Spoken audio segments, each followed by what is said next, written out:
नमो अर्हन्ताणं नमो सिद्धाणं नमो आयर्याणं नमो अध्यायाणं नमो लोये सव्यसाहुणम् अर्हन्त सिद्ध साहु तिद्यं जिणधम वयण पडिमाहु जिणल्यायदिराय नवदेवादिं तुमे बोहि मंगलम भगवान वीरो मंगलम गौतमो गणी मंगलम कुंद कुंदाद्यो जैन धर्मोस्तु मंगलम सर्वमंगल मांगल्यम सर्वकल्याणकारकं प्रधानं सर्वधर्माणां जैनं जयतु शासनं जैनं जयतु शासनम्। तीन भुवन में सार वीतराग विज्ञान का शिव स्वरूप शिवकार नमः त्रियोग समारिके।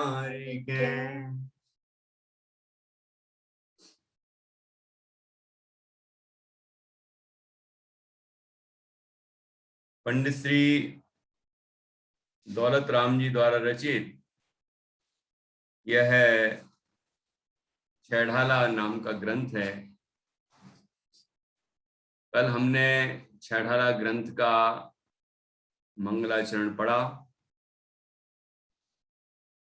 छेढ़ाला ग्रंथ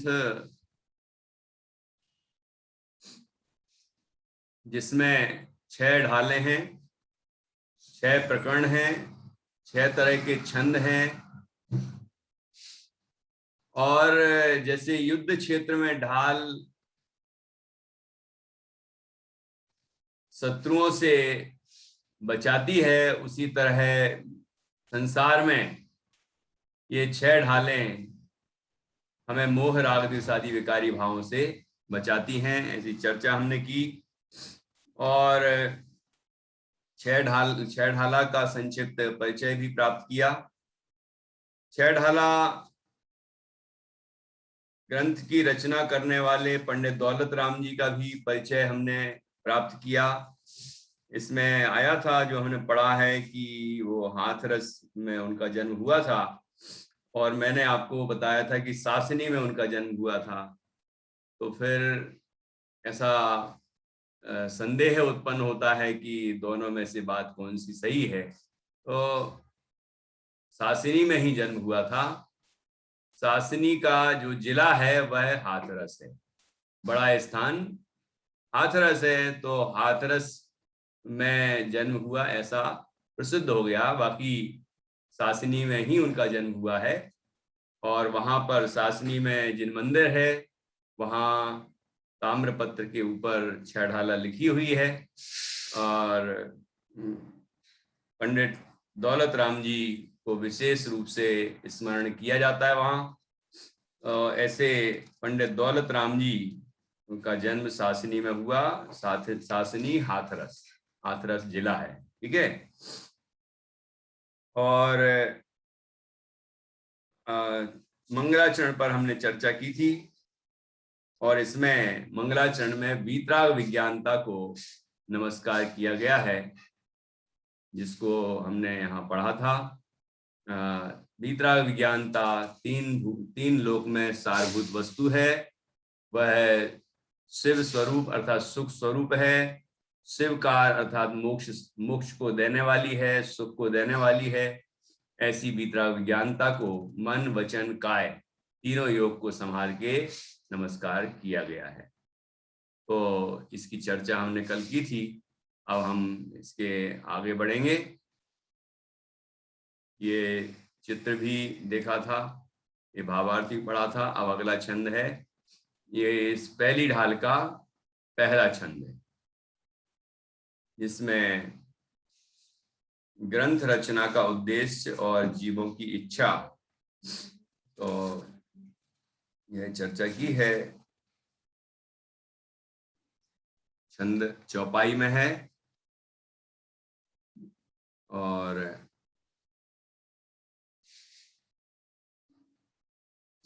ये पढ़ेंगे हम।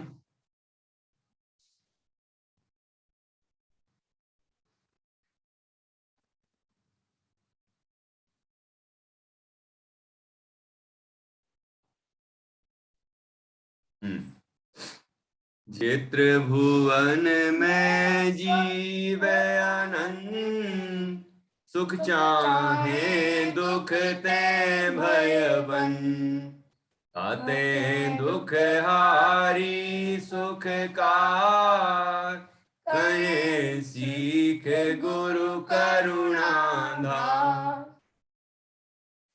इसमें चौपाई छंद है। ये पहला छंद आप अच्छे से गा के सीख लेंगे तो इसी लय में पूरी पहली ढाल है। पहली ढाल चौपाई छंद में है। ये लय तो आपने सुनी होगी, जो अभी अपन ने यहाँ पढ़ी है। ये लय प्रसिद्ध है चौपाई के लिए, और पहली ढाल चौपाई छंद में है। और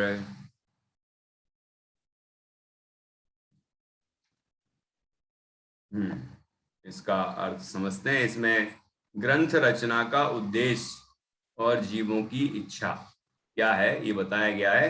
कल मैंने प्रश्न किया था कि वीतराग विज्ञानता 3 लोक में सारभूत वस्तु है, और वह सुख स्वरूप और सुख को देने वाली है, शिव स्वरूप शिवकार।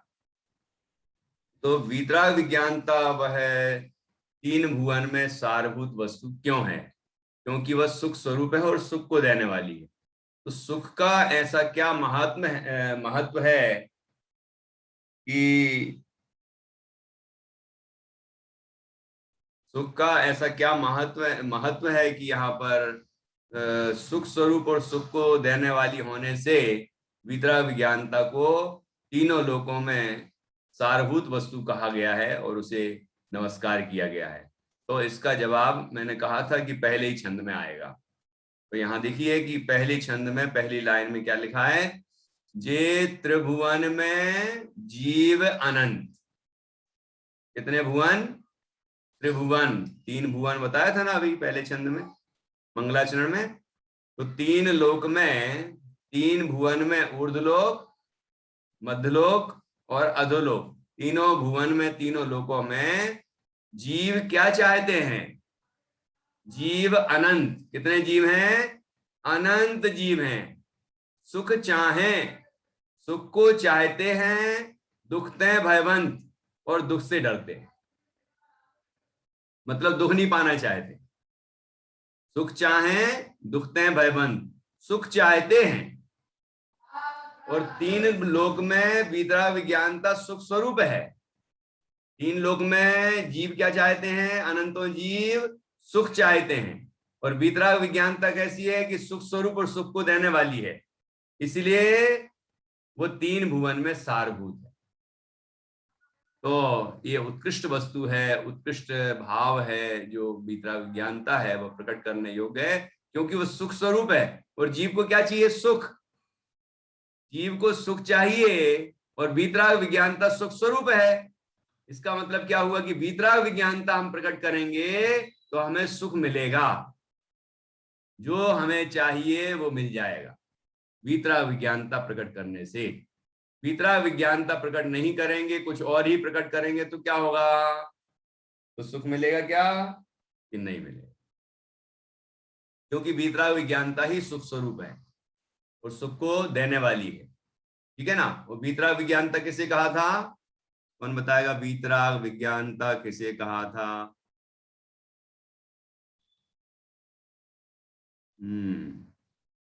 नेहा जी भी पधारी हैं। हाँ बोलो नित्या।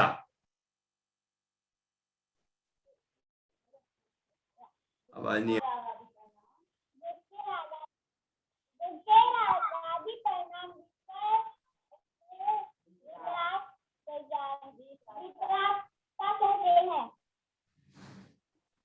रागादि से रहित भाव को वीतराग कहते हैं।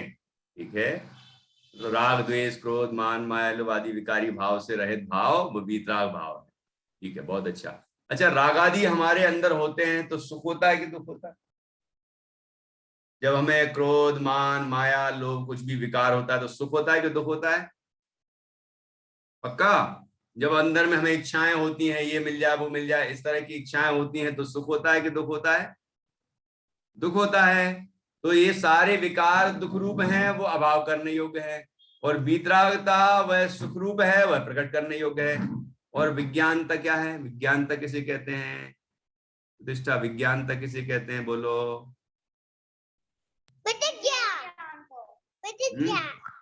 अरे विज्ञा विशेष ज्ञान को कहते हैं। विशेष ज्ञान। विशेष ज्ञान मतलब? विशेष ज्ञान मतलब, विशेष ज्ञान मतलब होता है विशेष संपूर्ण ज्ञान। संपूर्ण ज्ञान विशेष मतलब किसी के बारे में संपूर्ण ज्ञान होना। नहीं, संपूर्ण हो, संपूर्ण विशेष होना वो तभी बनता है जब उसमें क्या हो। वो कौन बताएगा? निधि जी बताइए। हाँ, विज्ञानता मतलब सम्यक ज्ञान या केवल सम्यक ज्ञान। तो सम्यकता हो तब तो विशेषता हो। ज्ञान में सम्यकपना हो तो विशेष, नहीं तो काय का विशेष? ज्ञान वह है जो सम्यक ज्ञान है। दुनिया का जो ज्ञान कहलाता है, दुनिया में जो विज्ञान नाम से प्रसिद्ध है, वो सम्यक ज्ञान है क्या?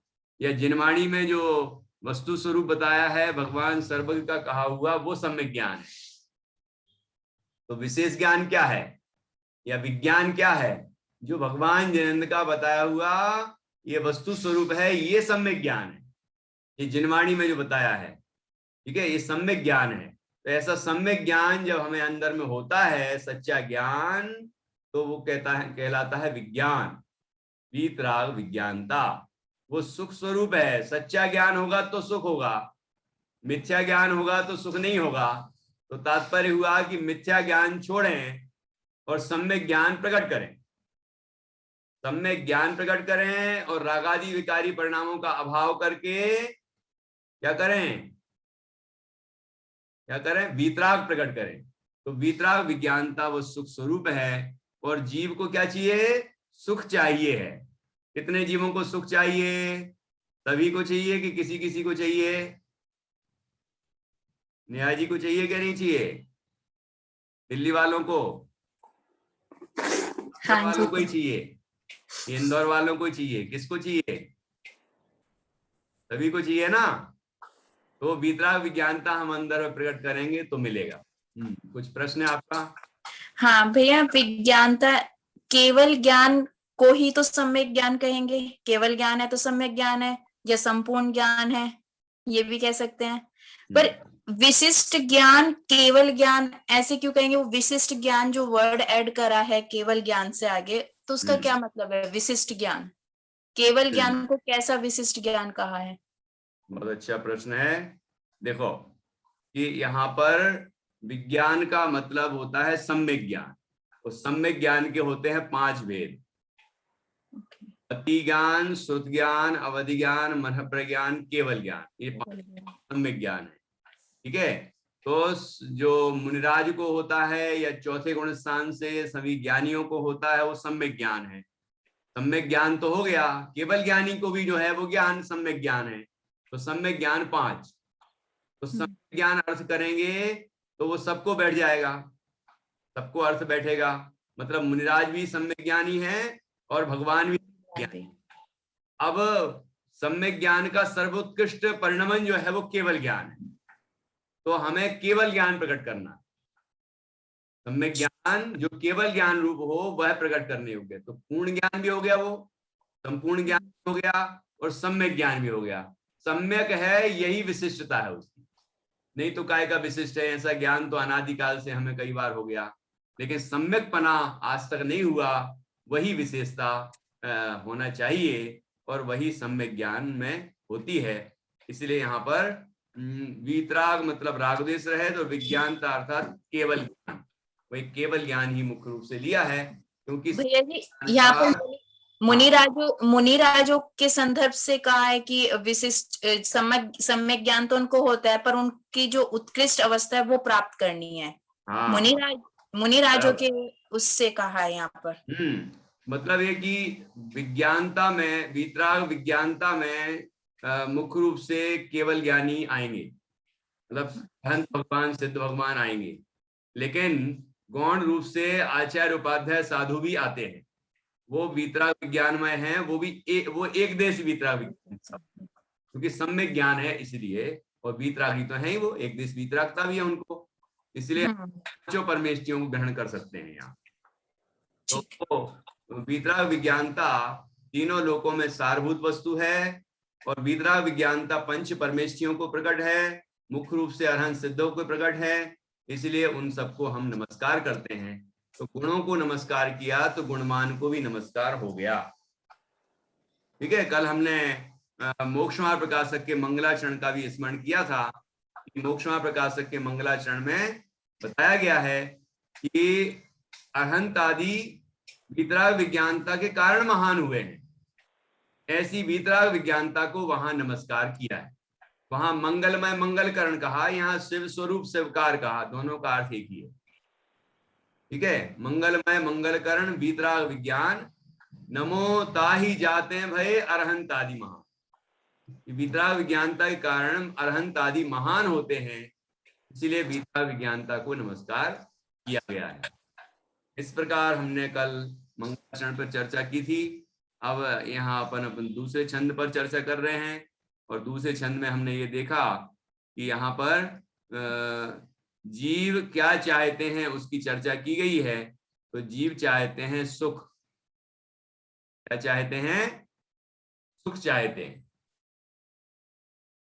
और दुख से डरते हैं। आपने देखा होगा छोटे छोटे कीड़े मकोड़े, उनको मन भी नहीं है उनके पास, लेकिन आपने देखा होगा कि उनको, जैसे केचुआ चल रहा है ना, तो उसको पानी का स्पर्श होते ही वो यहाँ रास्ता बदल लेता है ना। कोई चींटी है, छोटे छोटे कीड़े मकोड़े होते हैं, हम यदि उनको छूने की कोशिश करते हैं, पकड़ने की कोशिश करते हैं, तो भागते हैं वो, मतलब उन्हें लगता है कि दुख होने वाला है, जिससे उन्हें दुख लगता है उससे भागते हैं, और जहां उनको सुख लगता है उस तरफ भागते हैं, और वहां जाके ठहर जाते हैं। तो सुख स्वरूप, सुख सभी जीव चाहते हैं, उनके मन हो या ना हो, लेकिन इच्छा तो सभी के है संसारियों को। तो जितने भी संसारी जीव हैं सभी सुख चाहते हैं और दुख से डरते हैं। और इसीलिए यहाँ पर जो श्री गुरु हैं वह हमें ऐसी शिक्षा देते हैं जिससे हमारे दुख दूर हो और हमें सुख की प्राप्ति हो। तो नीचे की पंक्ति में लिखा, तातें दुख हारी सुखकार, दुख को दूर करने वाली और सुख को उत्पन्न करने वाली कहें सीख गुरु करुणाधार।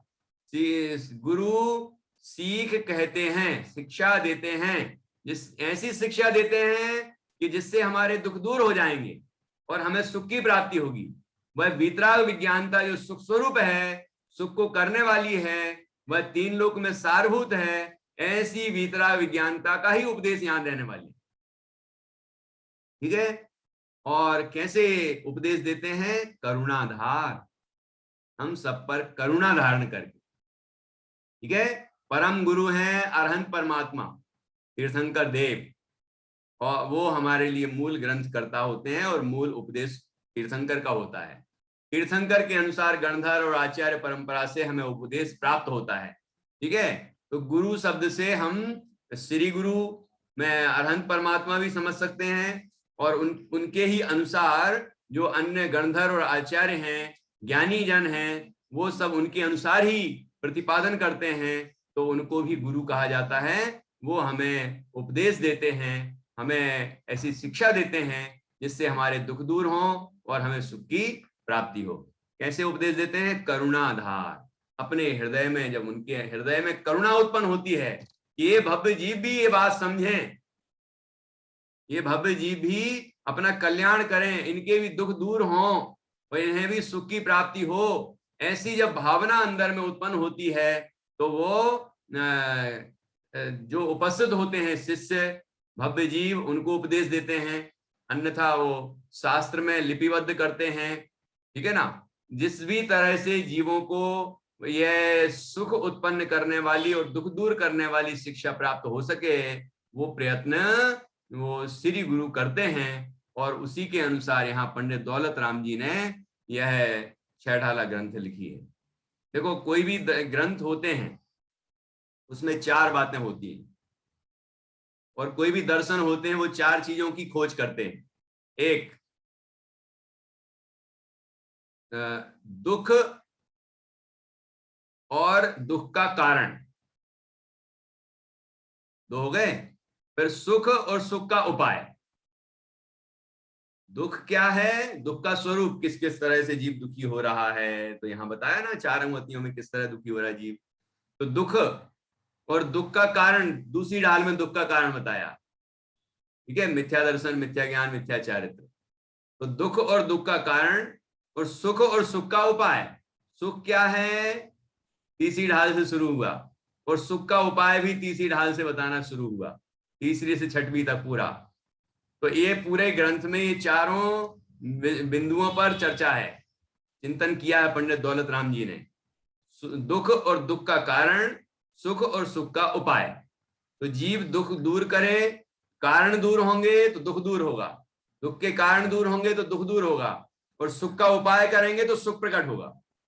तो वह हमें प्रकट करना है, जानेंगे हम, ये समझेंगे छहठाला ग्रंथ, तो हमें ये मर्म पता चलेगा, और उसका प्रयोग करेंगे तो हमारा दुख दूर होगा और सुख की प्राप्ति होगी, ठीक है ना। और पंडित दौलत राम जी का अंतिम समय कहाँ बीता है, उनने देह कहाँ छोड़ी है, कल बताया था आपको। नेहा जी, आपको तो पता ही होगा। नहीं पता? पता है? दिल्ली। हाँ सही, इसलिए नेहा जी को मैंने याद किया कि नेहा जी को पता होगा। दिल्ली में ही उनका देहावसान हुआ है, अंतिम मतलब समाधि मरण हुआ है। तो ये भी एक याद करने की चीज है। अब कहाँ हुआ है वो थोड़ा आप खोजना, कहीं मिल जाए, पता चल जाए। वैसे तो पता होगा विद्वानों को। दिल्ली का यहाँ पर लिखा है, कल परिचय हमने पढ़ा था। तो इस तरह ये पहला काव्य हुआ मंगलाचरण के बाद का। देखिए इसका अर्थ पढ़ते हैं। तीनों लोकों में जो अनंत प्राणी हैं वे सुख की इच्छा करते हैं और दुख से डरते हैं, इसलिए आचार्य दया करके दुख का नाश करने वाली और सुख को देने वाली शिक्षा कहते हैं। भावार्थ, 3 लोक में जो अनंत जीव हैं वे दुख से डरते हैं और सुख को चाहते हैं, इसलिए आचार्य दुख का नाश करने वाली तथा सुख देने वाली शिक्षा देते हैं। ठीक है, हमारे आचार्य, हमारे गुरु हमारे अरहंत परमात्मा, वो हमें क्या उपाय बताते हैं कि किस तरह इस जीव के दुख दूर हो और कैसे ये जीव सुखी हो जाए, वो शिक्षा देते हैं। ठीक है, और हमारे बच्चे जो शिक्षा प्राप्त कर रहे हैं, जिसमें पूरी शक्ति लगा रहे हैं, उसमें थोड़ा पता करना कि उसमें कितनी ये शिक्षा है, मतलब कितना दुख दूर करने की बात है उसमें और कितना सुखी होने की बात है। जिसके लिए हम उनकी पूरी शक्ति लगवा देते हैं, वो लेकिन उपलब्धि कितनी होती है वो आपको विचार करना चाहिए। तो हम इस शिक्षा को महत्व दें और इस शिक्षा को उनको नियमित रूप से और निश्चित रूप से प्रदान कराएं, जिससे कि वो अपना दुख दूर करें और वो सुखी हों। ऐसा हमें सबको प्रयत्न करना चाहिए। हम सबको भी ये लगे कि यही शिक्षा है ऐसी जो हमारे दुख दूर कर सकती है, यही शिक्षा ऐसी है जो हमें सुख उत्पन्न कर सकती है, सुखी कर सकती है। दूसरी कोई शिक्षा हमारे दुख दूर नहीं कर सकती और हमें सुखी नहीं कर सकती, दुख दूर नहीं कर सकती। तो क्या क्या दुख है हम सबको, वो हम विचार कर लें, क्या क्या दुख होता है। उन सारे दुखों का इलाज यहाँ है। सारे दुखों का अंत ये जिनवाणी के द्वारा हो जाता है। ठीक है ना, ऐसा नहीं सोचना कि केवल संसार दुख का अभाव होता है, जन्म मरण का अभाव होता है, बस इतना ही है। ये और कौन कौन से दुख हैं जरा पता कर लो, और सारे दुखों का उनका उसकी लिस्ट बना लो। सारे दुखों का अंत, सारे दुखों का उपचार, सारे दुखों का अभाव ये जिनवाणी की जो शिक्षा है उससे हो जाता है। जीव दुखों से मुक्त हो जाता है और सच्चे सुख की प्राप्ति कर लेता है। ऐसी ये बड़ी बड़ी सुंदर शिक्षा है। तो हम पहला छंद पढ़ेंगे अब, और फिर उसके बाद आप लोगों से भी पूछेंगे कि आपने क्या समझा है इस काव्य के अंदर। उसके बाद दूसरे छंद पर पहुंचेंगे। जेत्र भुवन में जीव आनंद, सुख चाहे दुख ते भय बंद, ताते दुख हारी सुख का, कहे सीखे गुरु करुणा दान। चलो कौन कौन सुनाएंगे मुझे? श्रुतांश कह रहे हैं कि ये नित्या तुम्हारा कैमरा जरा सीधा कर लो स्क्रीन। हाँ हाँ बोलो श्रुतांश। जय त्रिभुवन में जीव अनंत, सुख चाहे दुख ते भयवंत, ताते दुख हारी सुख कार, कहे सीख गुरु करुणाधार। बहुत बढ़िया। पहला शब्द, हाँ बोलिए क्या गलती हुई? भैया ने ये गलती की कि फर्स्ट लेटर था जेत्र भुवन में सार, भैया ने कुछ और बोला, जय बोल दिया, जय है ना, तो जेत्र भुवन में। ठीक है, चलो ओके, सुधार लेना है। अब नित्या, मैत्री, जान्या वगैरह सब बोल रहे हैं, बोलिए।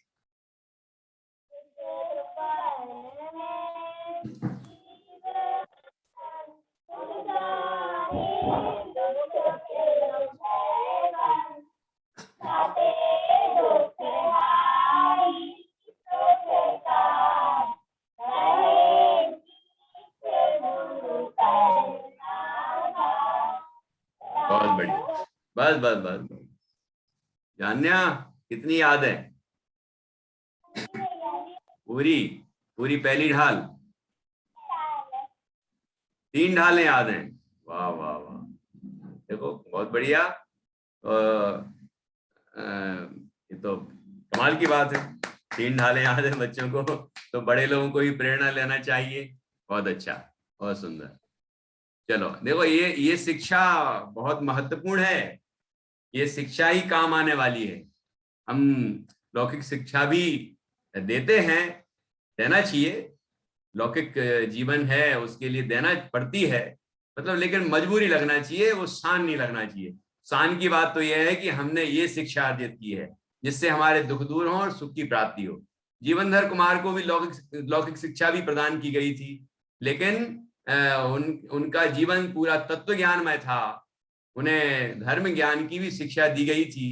ठीक है ना, और वो उनने उसको जिया है अपने जीवन में, ये भी हमने उनके जीवन से देखा था जीवनधर चरित्र के अंदर। हाँ बोलो, आपको भी सुनाना है, सुनाइए। जेत्र भुवन में सार, जेत्र भुवन में जीव अनंत, जेत्र भुवन में जीव अनंत, सुख चाहे दुख ते भयवंत, ताते दुख हारी सुख कार, कहे सीख गुरु करुणाधार। बहुत अच्छा, बहुत बढ़िया। हाँ, और भी सभी जन याद करेंगे और मुझे सुनाएंगे। और देखो इसमें से प्रश्न है, प्रश्न क्या बना? 3 लोक में, पहला प्रश्न, 3 लोक में सभी कितने जीव हैं?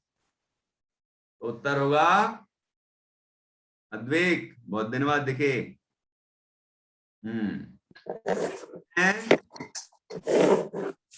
बोलो। अनंत।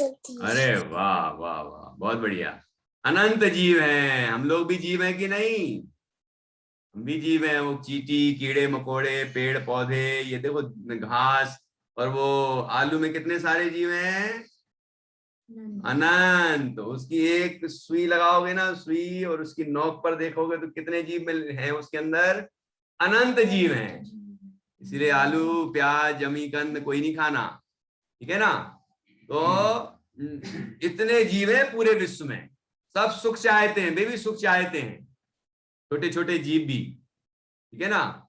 और हाँ, तो पहला प्रश्न हुआ कि तीनों लोक में कितने जीव हैं, तो उत्तर आया कि अनंत जीव हैं।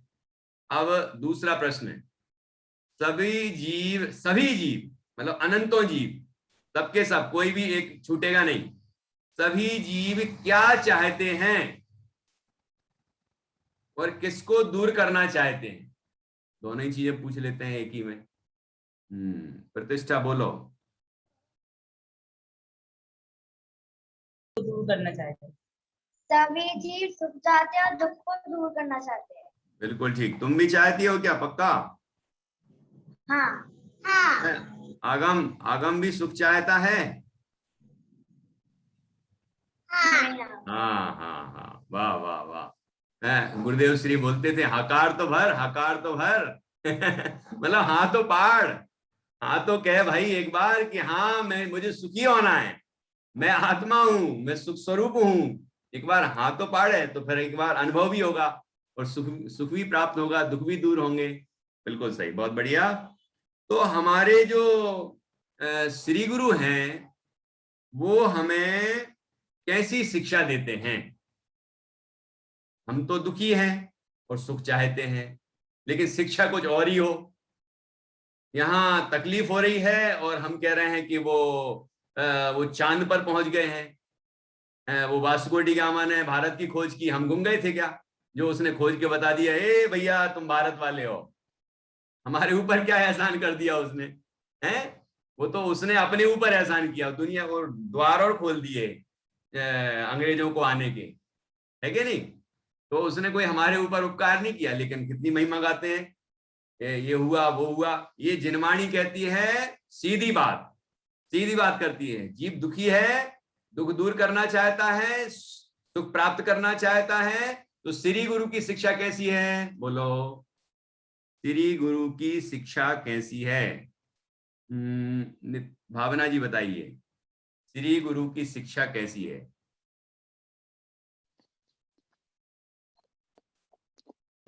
श्री गुरु की शिक्षा भैया जी करुणा से भरी हुई है और हम सबका हित करने वाली है। ठीक है, लेकिन अभी जवाब जो मैं चाहता हूं वो नहीं आया। श्री गुरु क्या, किस भाव से वो शिक्षा देते हैं वो पूछूंगा तो कहेंगे कि करुणा धारण करके, लेकिन क्या उनकी शिक्षा कैसी है, कैसी भावना से बोलते हैं, वो बाद में पूछूंगा। क्या शिक्षा देते हैं या कैसी शिक्षा है, उनकी शिक्षा किस तरह की है, वो बताना है। दुख को हरने वाली और सुख को देने वाली। हाँ देखो, दुख को हरने वाली और सुख को देने वाली उनकी शिक्षा है, श्री गुरु की शिक्षा। बिल्कुल सही। तो श्री गुरु की शिक्षा आप लोग लिखना, जो लिख रहे हैं ना, सभी को लिखना। मैंने कहा था सभी प्रश्न लिखें, उत्तर लिखें, छोटे छोटे प्रश्न बनेंगे, उत्तर भी लिखें, अच्छे नोट्स बनाएं। हाँ बढ़िया, प्रतिष्ठा लिख रही है देखो। हाँ, इधर भी मैत्री वगैरह भी लिख रहे हैं, उसकी मम्मी भी दिख रही हैं। हाँ, लिखते हुए, बढ़िया, बहुत अच्छा। और जिसके अच्छे नोट्स बन जाएंगे वो मुझे भेज देना, ठीक है ना? हाँ बढ़िया।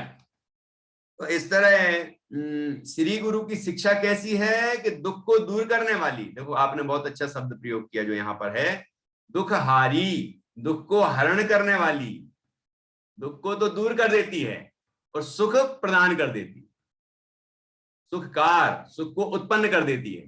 तो दुख दूर करने वाली और सुख को देने वाली शिक्षा है श्री गुरु की, ठीक है? और कैसे शिक्षा देते हैं? करुणा धारण कर, अहंकार से नहीं कि मैं बड़ा ज्ञानी और तुम लोग कुछ जानते नहीं हो, मैं तुम्हें सिखा रहा हूं, ऐसा अहंकार नहीं होता उन गुरुओं को, उन बीतरागी संतों को, है ना भगवान को और ना मुनिराजों को, किसी को भी अहंकार नहीं होता। सब भव्य जीवों के हित के लिए शिक्षा देते हैं, बड़ी करुणा है उनके हृदय में। ठीक है, भगवान के हृदय में अब करुणा नहीं है, लेकिन जब उनने भाव किया था कि मैं शिक्षा दूं, तब उनको करुणा उत्पन्न हुई थी। बाद में वीतराग हो गए। वो वीतराग होने के बाद भी जो कर्म बांधे थे उनने, तीर्थंकर प्रकृति, उसका उदय आ रहा है, तो सभी जीवों को उपदेश देते और उसके अनुसार ही अन्य जो वीतरागी संत हैं वो भी उनके अनुसार ही उपदेश देते हैं, गणधर और आचार्य आदि सभी। तो वो करुणा धारण करके उपदेश देते हैं। ऐसी बड़ी सुंदर बात यहाँ पर दूसरे छंद में, या इस ढाल का पहला छंद कह सकते हैं, वैसे अपन दूसरा गिनेंगे हैं। पहली ढाल में 17 छंद हैं मंगलाचरण को मिला के, तो अपन वही गिनेंगे, है ना। अब दूसरा छंद हो गया, तीसरा और पढ़ लेते हैं, बड़ा सरल है। ठीक है, और उसके बाद अपन आज की क्लास पूर्ण करेंगे। तीसरा छंद है, ताहि सुनो भवि मन थिर आन, जो चाहो अपनो कल्याण, मोह महामद पियो अनादि, भूले आप को भर मत बारी। ताहि सुनो भवि मन थिर आन, अब उसमें देर नहीं लगा रहे हैं। पंडित दौलत राम जी कहते हैं कि वो श्री गुरु ने जो शिक्षा दी है, बड़ी करुणा से दी है, दुख को दूर करने वाली शिक्षा दी है, सुख को उत्पन्न करने वाली शिक्षा दी है, और यही तो जीव चाहता है। जो चाहता है वैसी शिक्षा है, ठीक है ना। तो ताहि सुनो, उसको सुनो। कैसे सुनो, हम सबको कैसे सुनना है जानना। भवि, हम सबको भवि कहा, भव्य जीव। हे भव्य जीवो, ताहि सुनो, उसको सुनो। कैसे सुनो, मन थिर आन, मन को स्थिर करके सुनो। कैसे सुनो आरोही, मन को स्थिर करके सुनो, एकाग्र करके सुनो। बिल्कुल यही ध्यान होना चाहिए कि कौन सी शिक्षा मिलने वाली है। जैसे किसी को डायमंड चाहिए हो, हीरा, है ना, और अचानक कोई आया और कहने लगा मैं आपको उसका रहस्य बता रहा हूं, कहाँ मिलेगा, किस तरह मिलेगा, क्या मार्ग होगा, और आप लोग सुने, और जो सबसे पहले वहां पहुंचेगा उसको मिल जाएगा। बोलो कितने ध्यान से सुनेंगे हम लोग। जिसको वो हीरा चाहिए होगा वो कितने ध्यान से सुनेगा, फिर उसको बार बार लिखना पड़ेगा, याद करना पड़ेगा, फिर से बोलो भैया फिर से बताओ, या ऐसे ध्यान से सुनेगा कि एक बार सुनेगा और ग्रहण कर लेगा, और तुरंत जैसे ही पता चलेगा और दौड़ लगा देगा। बोलो होगा कि नहीं। ऐसे यहां होना चाहिए, मन को स्थिर करके सुने, और सुन के क्या करें कि वो उसका प्रयोग करें, जिससे हमारे दुख दूर हों और हम सुखी हों। तो ये किसको सुना रहे हैं, किसको कह रहे हैं कि हे भव्य जीव, अपने मन को स्थिर करके उस शिक्षा को सुनो, जो चाहो अपनो कल्याण। जबरदस्ती नहीं है, जबरदस्ती नहीं है कि आपको सुनना ही पड़ेगा, ऐसी जबरदस्ती नहीं है। जैन दर्शन जबरदस्त है, लेकिन उसमें जबरदस्ती नहीं है कि नहीं नहीं सुनना ही पड़ेगा, ऐसा नहीं। जो चाहो अपनो कल्याण, जो मतलब यदि अपना कल्याण करना चाहते हो, कल्याण का मतलब सुखी होना चाहते हो, दुख दूर करना चाहते हो और सुखी होना चाहते हो, तो सुनो। कैसे सुनो, मन को एकाग्र करके सुनो, बड़ी विनय से सुनो, भक्ति से सुनो। ऐसे सुनो कि ये शिक्षा जो हमें मिल रही है, इससे मेरे सारे दुख दूर होने वाले, कोई तरह का दुख बचने वाला नहीं है, सब नष्ट हो जाएंगे और अनंत सुख प्राप्त हो जाएगा। ऐसी ये शिक्षा है, तो ऐसे मन से सुनना चाहिए। ताहि सुनो भवि मन थिर आन, जो चाहो अपनो कल्याण। अब दूसरी पंक्ति में बताया है कि जीव दुखी क्यों है। इसका विस्तार तो दूसरी ढाल में आएगा, लेकिन संक्षेप में यही बता दिया है। दूसरी ढाल इसके बाद आएगी ना। नहीं, दूसरा छंद नहीं, दूसरी ढाल। ये पहली ढाल का ये तीसरा छंद मानेंगे अपन, है ना। इसमें जो नंबर डले हैं मंगलाचरण को छोड़ के बाकी के नंबर डले हुए हैं। तो मोह महामद पियो अनादि, भूल आपको भरमतवादी। कितनी बातें कही, 2 कारण बताए। मोह महामद पियो, मोह रूपी महामद, महामद अर्थात मद, मद मतलब मदिरा, मदिरा अर्थात शराब, ठीक है। कैसी शराब, महाशराब, महामद। कौन सी शराब, कि मोह रूपी शराब। वो तो शराब है, ये महाशराब है। वो नशा है, ये महानशा है। ये बताया, इस महामद पियो अनादि, मोह रूपी महान महान बड़ी मदिरा का पान करके, पियो मतलब पी करके, कब से, अनादिकाल से। इस संसार का कभी प्रारंभ नहीं हुआ है, अनादिकाल से ही जीव मोह रूपी महान मदिरा का पान करके क्या किया उसने, भूल आपको, अपने आप को भूल गया। इसको भूल गया, अपने आप को भूल गया कि मैं आत्मा हूं, मैं शरीर नहीं हूं, है ये धन संपदा वैभव परिवार कुटुंब ये सब मेरे नहीं है, ऐसा नहीं मानता। क्या मानता है, अपने को भूल गया कि मैं आत्मा हूं। ये मानता है कि मैं शरीर हूं, तो शरीर हूं अपना मानता है, शरीर को अपना मानता है। तो शरीर को जन्म देने वाले अपने, शरीर के रिश्तेदार अपने, शरीर के संबंध में रहने वाले धन संपदा मकान जायदाद सब अपने, है ना, ये सब अपना है, ऐसा मानता है। जब जीव, तो यही कारण में निवारण छिपा है कि जो कारण है उससे उसको समझ लें हम और उसको दूर कर दें, कि अपने को जान लें तो सुखी हो जाएंगे कि मैं शरीर नहीं हूं, मैं आत्मा हूं। यहां लिखा भूल आपको भरमतवादी, कि अपने आप को भूलकर, तो 2 बातें हो गई, मोह रूपी महान मदिरा का पान करके और अपने आप को भूल करके क्या हुआ, इन 2 कारणों से भरमतवादी। वादी मतलब व्यर्थ में ही, बेकार में ही, बेकार में ही भरमत भ्रमण कर रहा है, बेकार में ही घूम रहा है। आपने डिस्कवरी चैनल तो देखा होगा, क्यों बच्चों, है डिस्कवरी चैनल देखा, या चैनल नहीं देखा तो कोई भी आपने वो वाइल्ड एनिमल, जंगल में जो एनिमल्स होते हैं, कीड़े मकोड़े, सांप बिच्छू, शेर और जो भी जानवर होते हैं, वो तो देखे होंगे ना, क्या क्या कर रहे हैं, कहाँ कहाँ भाग रहे हैं, कहाँ जा रहे हैं। तो कभी ऐसा देखते देखते ऐसा लगा ये जा कहाँ रहे हैं, ये पानी के अंदर जो चलते हैं ये चल कहाँ रहे हैं, कहाँ जाना चाहते हैं, बेकार में ही चल रहे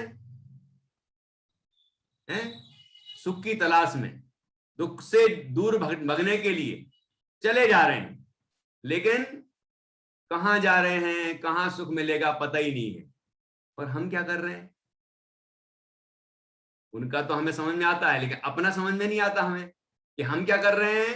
हम भी बच्चा पैदा हुआ, थोड़ा सा बड़ा होने लगा, बच्चों को हम शिक्षा देते हैं, बेटा पढ़ोगे लिखोगे बनोगे नवाब, खेलोगे कूदोगे बनोगे खराब, पढ़ो पढ़ो पढ़ो पढ़ो, ये पढ़ लो, ये क्लास पढ़ लो, पढ़ लिख जाओगे तो फिर तुम्हें नौकरी मिलेगी, फिर ये होगा, फिर शादी होगी, गाड़ी बाड़ी लाड़ी सब होगी, तुम सुखी हो जाओगे।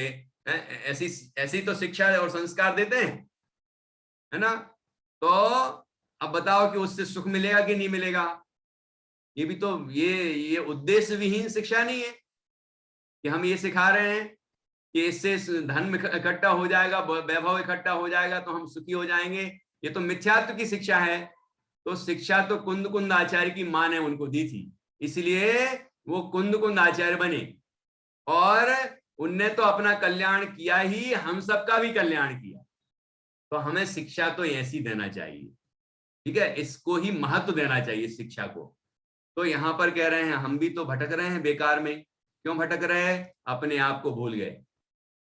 क्यों भटक रहे हैं, ये मोह रूपी महामदिरा पी ली, महामदिरा पी ली, शराब पी के रखी हमने, हम लोगों ने, सबने, ठीक है। कौन सी शराब, मोह की शराब, कि मैं शरीर हूं, मैं मन वाला हूं, मैं वाणी वाला हूं, मैं संसारी हूं, मैं आत्मा हूं, ऐसा नहीं मानते, है ना। मैं रागी हूं, द्वेषी हूं, मैं इत्यादि रूप मानते हैं। यही मोह रूपी महान मदिरा को पीना कहलाता है।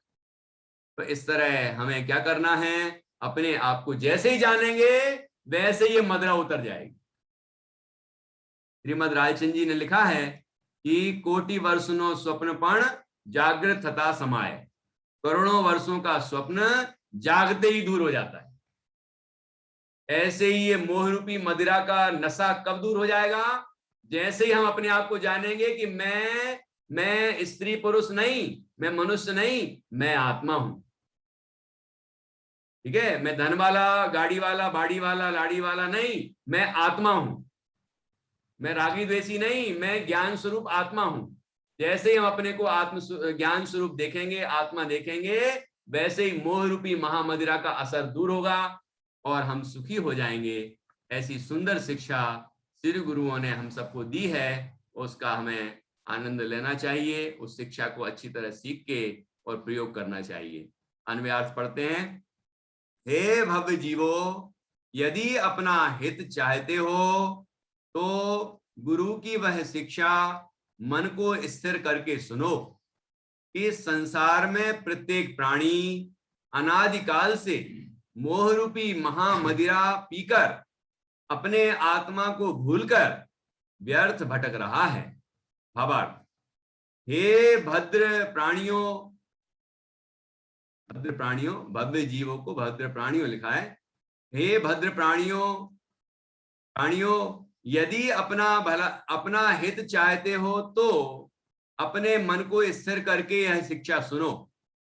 इस प्रकार कोई शराबी मनुष्य तेज शराब पीकर नशे में चकनाचूर होकर इधर उधर डगमगाकर गिरता है, उसी प्रकार यह जीव अनादिकाल से मोह में फंसकर अपनी आत्मा के स्वरूप को भूलकर चारों गतियों में जन्म मरण धारण करके भटक रहा है। अब चारों गतियों में किस तरह भटक रहा है जीव जन्म मरण धारण करते हुए, इसकी चर्चा यहाँ से अब शुरू होती है। तो इसकी चर्चा हम कल करेंगे। काश भ्रमण की है बहु कथा, बहुत लंबी कहानी है, उसको संक्षेप में श्री गुरुओं ने कहा है, वो यहाँ पर बताई गई है। उसकी चर्चा हम कल करेंगे। तो अभी अपन ये छंद फिर से पढ़ रहे हैं। कल आपसे 3 छंद पूछेंगे, बड़े हों या बच्चे हों, सभी को ये 3 छंद याद करने हैं। मंगलाचरण का पहला, उसके बाद दूसरा और तीसरा, ये भी ठीक है। सभी को अच्छे कंठस्थ करना है और अच्छे से इसका अर्थ भी बताना है और इसका चिंतन करना। मैं आपसे कुछ प्रश्न करूंगा। काहि सुनो भाभी मन तेरे आन, जो चाहो अपनो कल्याण, मोह महामद पियो नानी, भूले आपको भर मत बान। इस प्रकार हमने आज खेड़हाला के दूसरे और तीसरे इन 2 छंदों पर चर्चा की। अब यहाँ जीव के चारों गतियों संबंधी दुखों का वर्णन आगे किया गया है इस पूरी ढाल में। उसकी क्रमशः हम चर्चा करेंगे। अभी हम जिनवाणी स्तुति करेंगे संक्षेप में। हाँ, प्रस्तुत करें।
जिनवाणी माता की जय।